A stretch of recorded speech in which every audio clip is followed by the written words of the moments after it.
नमस्कार सगळ्यांना. आमच्या यूट्यूब ब्लॉगमध्ये तुमचं सगळ्यांचं स्वागत आहे.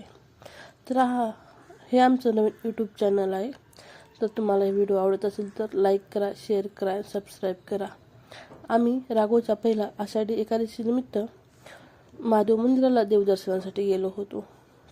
तर देवदर्शन जात असताना वातावरण खूप सुंदर असे झाले होते व आम्ही अशा प्रकारे मंदिरात पोहोचलो. मंदिरामध्ये एंट्री करताच खूप सुंदर असे गार्डन आहे.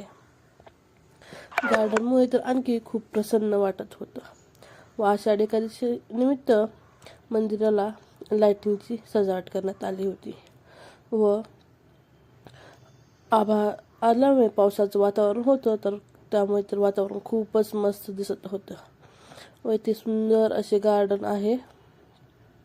तर चला आपण मंदिराला कशी सजावट केली होती ते बघूया. तर येथे महादेव मंदिराला अशी प्रकारची लाइटिंग वगैरे लावून आषाढी एकादशी निमित्त खूप सुंदर असे डेकोरेशन केले होते. तर हे बघून मनाला खूपच प्रसन्न वाटत होते, त्यामुळे आणखी खूपच छान वाटत होतं. अशा प्रकारे इथे खूप छान असे डेकोरेशन केलेलं आहे मंदिरामध्ये. इथे तुम्ही पाहू शकता वेगवेगळ्या देवाच्या मूर्ती आहेत आणि इथे अंबरनाथची मूर्ती आहे.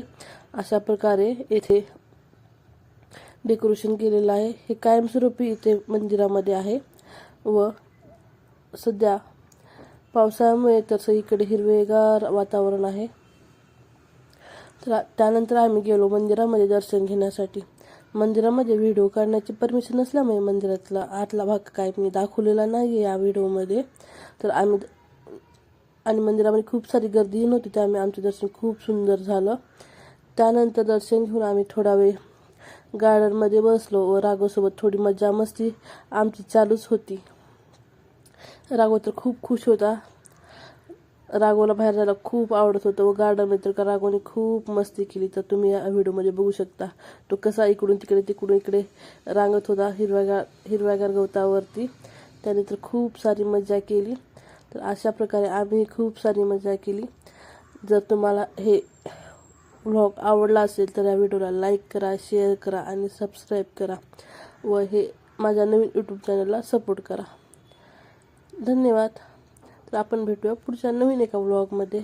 तोपर्यंत बाय बाय.